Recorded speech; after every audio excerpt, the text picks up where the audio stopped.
Bonsoir à tous et bienvenue dans l'actualité de ce mercredi. Pour construire désormais une maison en Côte d'Ivoire, il faut obligatoirement l'intervention d'un architecte.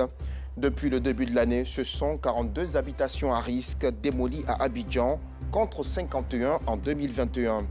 Au Mali, 72 heures et pas plus, voilà le délai que la junte au pouvoir donne au porte-parole de la MINUSMA pour quitter le territoire. Il est reproché à Olivier Salgado d'avoir donné des informations inacceptables dans l'affaire des 49 militaires ivoiriens détenus depuis plus d'une semaine à Bamako. Voici le programme, vous êtes dans le 19-30 et vous faites bien. 42, le chiffre donne le vertige, c'est le nombre exact d'habitations démolies par les équipes du ministère de la Construction, de l'Urbanisme et du Logement. Selon Brunena Bagno-Kone, les contrôles sont passés de 2760 en 2020 à 9867 l'année dernière. Et pour la mi-2022, nous sommes déjà à plus de 6500 contrôles effectués. Le ministre exige donc désormais le recours à un architecte lors de tout projet de construction et le respect des 2 mois de caution et 2 mois d'avance lors de la location d'une maison.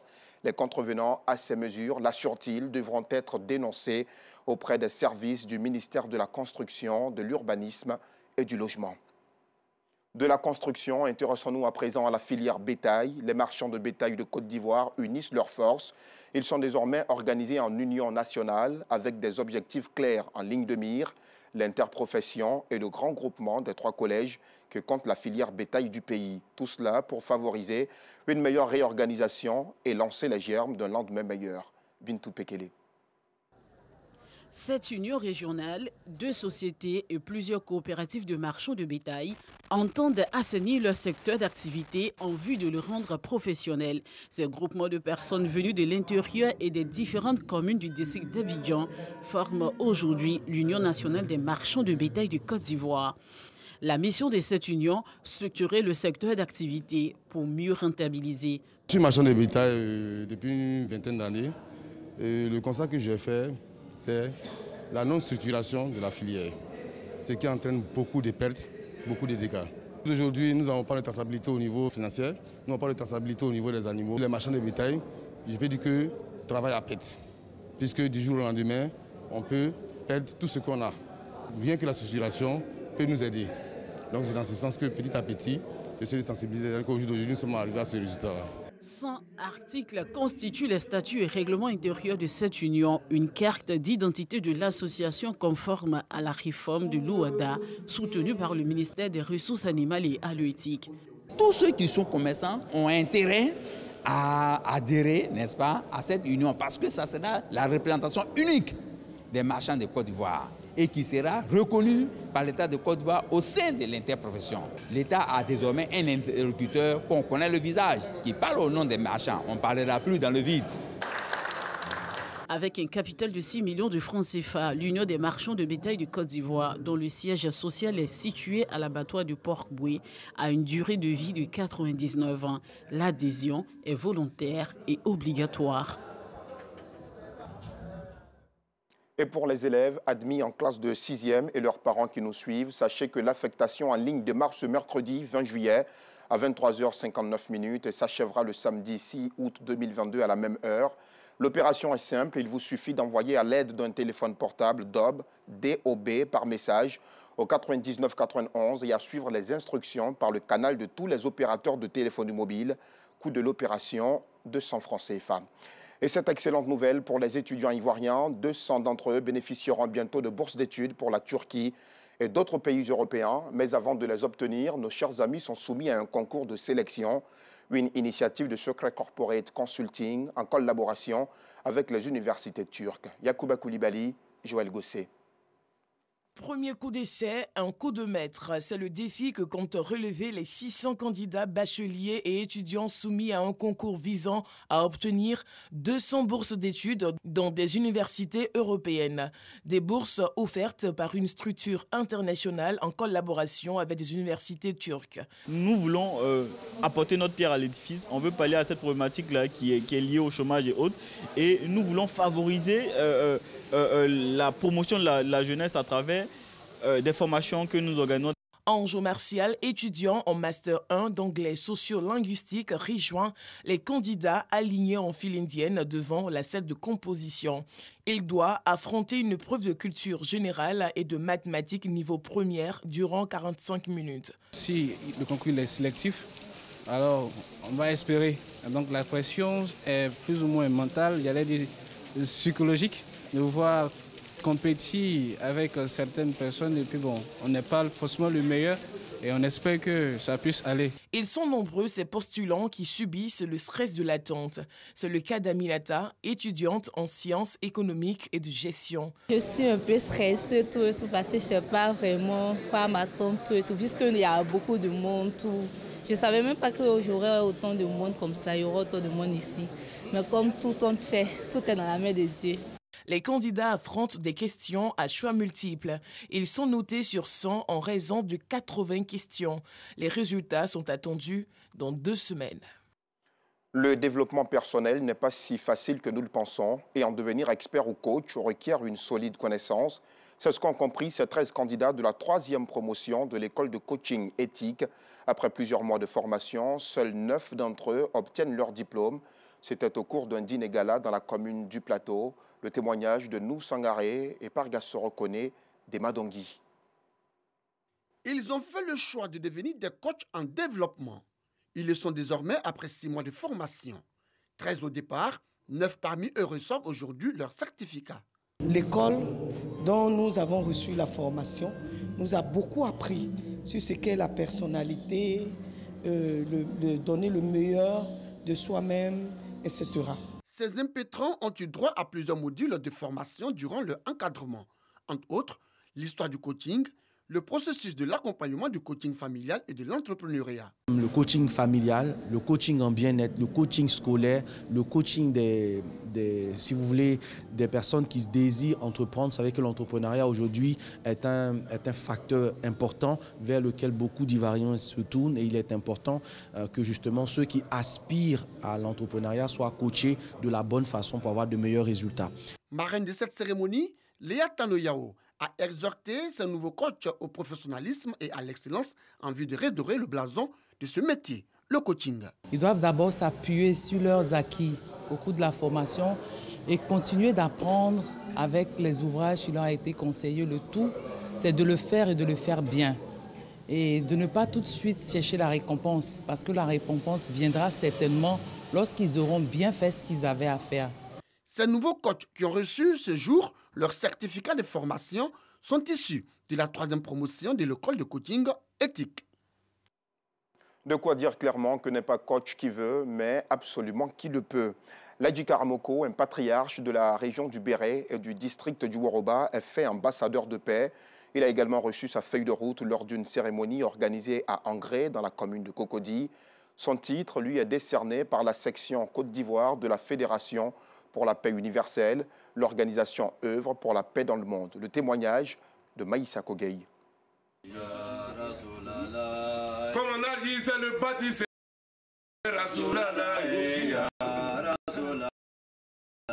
Angré, commune de Cocody.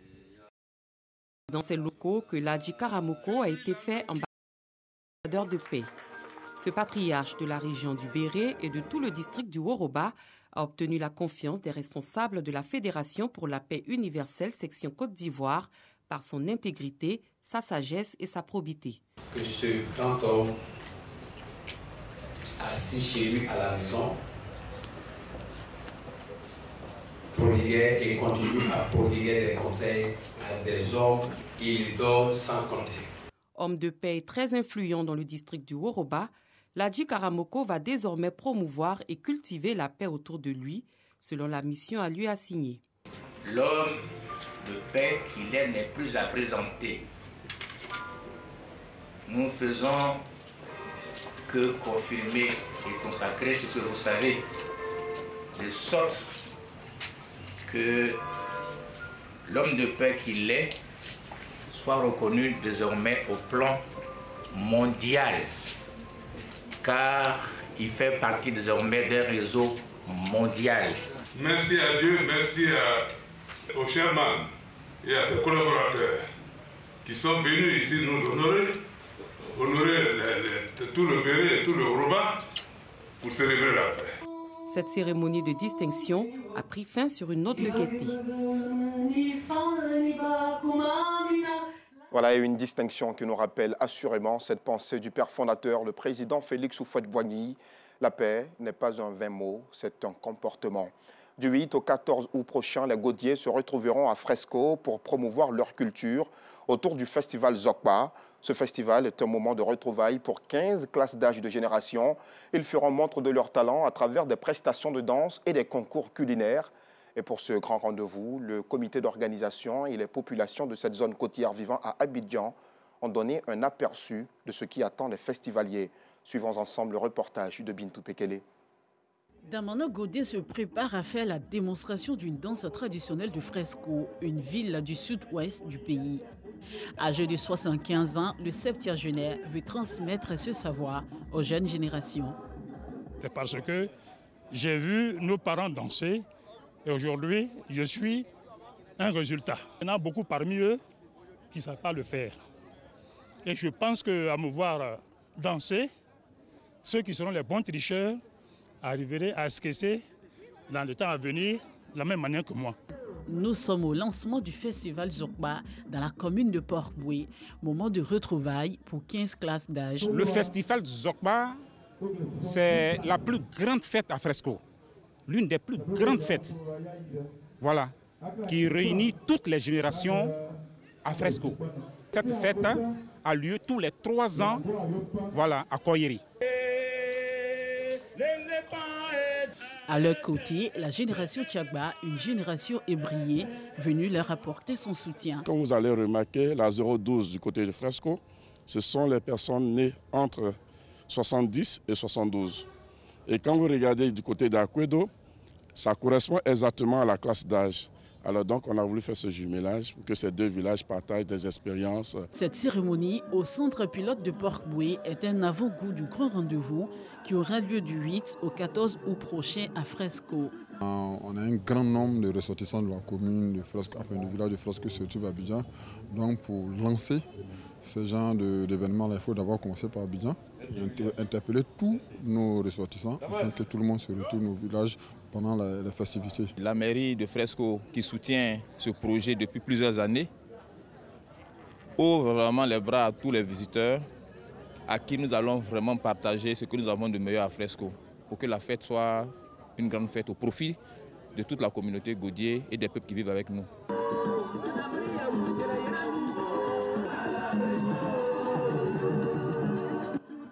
Retrouvailles, culture, danse, le festival Zokba, c'est aussi les mères gaudiers et d'autres peuples. Et avec ces magnifiques plats, certainement que Bintou Koné ne sera pas la seule à couvrir ce reportage, ce festival. Du côté de la communauté musulmane du quartier P4-18 d'Abobo, l'heure était à la fête encore ce week-end. Enfants, jeunes et vieux se sont donné rendez-vous à l'Eid Festival d'Abobo. C'était ce samedi 16 juillet. Au programme, plusieurs prestations de chantres musulmans. Le reportage de Yacouba Koulibaly et Pergasso Rokone des Madongi. C'est désormais une tradition pour la communauté de la cité Concorde d'Abobo PK18 d'instituer l'Eid Festival à Bobo. Activité festive à caractère musical qui a lieu une semaine après la fête de la Tabaski. Le vivre ensemble, la solidarité, la fraternité et l'amour au cœur de ce festival. Nous avons pris prétexte pour la Tabaski pour organiser ce festival-là.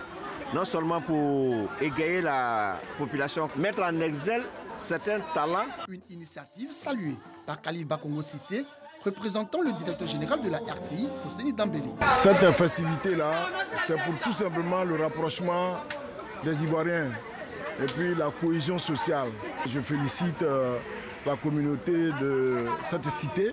Les propos du représentant du directeur général de la RTI, appuyé par le président du comité d'organisation. Au lendemain de chaque fête de Tabaski, nous avons pour projet, pour ambition de pouvoir organiser une cérémonie festive qui va rassembler toute la communauté musulmane de Côte d'Ivoire dans toutes les différentes composantes, de sorte à ce que nous puissions valoriser ce que nous avons en nous, en termes de culture, en termes d'art. Aïd Festival d'Abobo a pour toile de fond la valorisation des chantres musulmans de la commune qui amorcent leur carrière musicale. Et un mot de sport, dans ce journal, le championnat de karaté des Grands Ponts connaît une réussite totale. La Fédération ivoirienne de karaté et discipline associée met ainsi son calendrier en marche. Le dimanche 17 juillet dernier, c'est le cours secondaire méthodiste qui a accueilli les hostilités. Le reportage de Mouyabi Diabaté et Jean-Sylvain Rissot. Sur le tatami, les jeunes tireurs, à l'image d'Exo Sekwasi du club magique système de Marcory à Lyodan, ont mis toutes les chances de leur côté pour séduire le jury. Âgée de 5 ans, elle arrive en tête du classement dans sa catégorie après exécution du kata Tekoukou Shodan. Ouattara Ali a aussi mis le jury dans sa poche. L'élève de Sanogo Songida offre la médaille d'or à son club, Mazdek Dabobo, après son kata Goshu Shosho en senior homme. En comité, Aurélie Kwasi s'offre la médaille d'or. Dans la douleur, elle parvient tout de même à assurer une victoire face à sa coéquipière du Réveil Club de Marcory, Sissé Fatim. L'opposition entre Ba Kennedy, Mondibio et Néa Ismaël a été le duel le plus attendu de ce championnat. Les pensionnaires du SMO Koumassi ont livré un combat de grande classe. À l'arrivée, c'est Kennedy qui remporte la médaille d'or. Je suis très heureux d'être champion aujourd'hui. Je suis actuellement souffrant, mais j'ai tenu à participer à cette compétition et par la grâce de Dieu, j'ai été champion. Et étant donné que le championnat d'Afrique de l'Ouest est en août, je suis vraiment heureux et je félicite mes amis, mes collègues avec qui nous préparons la compétition depuis longtemps. Plus de 200 karatékas, minimes, cadets, juniors et seniors ont pris part à ce championnat. Très satisfait parce que vous avez pu voir aujourd'hui tous les athlètes sélectionnés de haut niveau et des catégories cadettes, juniors et seniors, filles et garçons réunis à Dabou pour une première fois. Ils nous ont fourni une compétition de très haut niveau, de très bonne qualité. Je pars satisfait d'ici après avoir vu qu'il y a de la bonne relève, il y a de la bonne graine. Prochain rendez-vous pour les karatékas ivoiriens, le championnat d'Afrique zone 2 à Ouagadougou, du 2 au 7 août 2022. À l'issue de la compétition, le club universitaire d'Abidjan remporte le classement des médailles avec 8 médailles d'or, 7 d'argent et 5 de bronze. Au Mali, nous vous le disions en titre, 72 heures et pas plus, voilà le délai que la junte au pouvoir donne au porte-parole de la MINUSMA pour quitter le territoire. Selon un communiqué, les autorités de Bamako lui reprochent d'avoir donné des informations inacceptables dans l'affaire des 49 militaires ivoiriens détenus depuis plus d'une semaine à Bamako. Toujours selon le même communiqué, Olivier Salgado aurait sans aucune preuve affirmé que les autorités maliennes auraient été préalablement informées de l'arrivée des 49 militaires ivoiriens par vol civil à l'aéroport de Bamako le dimanche 10 juillet 2022. Son départ a été notifié à la représentante spéciale adjointe du secrétaire général de l'ONU, Daniela Krolasca. Et puis en Italie, le Premier ministre Mario Draghi était proche de la porte de sortie ce mercredi soir après la défection de 3 partis importants de sa coalition, dont la désertion signe de fait l'arrêt de mort de son gouvernement d'unité nationale. Forza Italia, le parti de droite dirigé par l'ex-premier ministre Silvio Berlusconi, la Ligue, la formation d'extrême droite du tribun populiste Matteo Salvini et la formation populiste Mouvement 5 étoiles ont annoncé leur non-participation à un vote de confiance demandé par le Premier ministre en présence du Sénat. Même s'il a obtenu la confiance, cette désertion en masse devrait logiquement conduire plutôt à la démission de Mario Draghi, qui s'était dit prêt devant le Parlement à rester à son poste, à condition toutefois que les partis de sa coalition rentrent dans le rang autour d'un pacte de gouvernement, un pacte qui est déjà mis en péril depuis la semaine dernière par une première défection du M5S. Et sans surprise, au Sri Lanka, le Premier ministre Ranil Wickremesinghe est élu président par intérim par le Parlement. Il remplace ainsi l'ex-chef d'État Gotabaya Rajapaksa. Ce dernier a démissionné la semaine dernière en envoyant un email au Parlement après avoir fui le pays. Ranil Wickremesinghe, qui connaît parfaitement le pays pour avoir été 6 fois Premier ministre, a été désigné aujourd'hui à la majorité écrasante avec un soutien du clan de l'ex-président. Merci de nous avoir suivis à Oussougoula, Tungoulé et Mankono, c'est dans la région du Béret, où se trouve en ce moment l'une de nos équipes de reportage pour tourner justement des sujets de proximité, comme seul RTU2 en a le secret. Excellente soirée, à demain.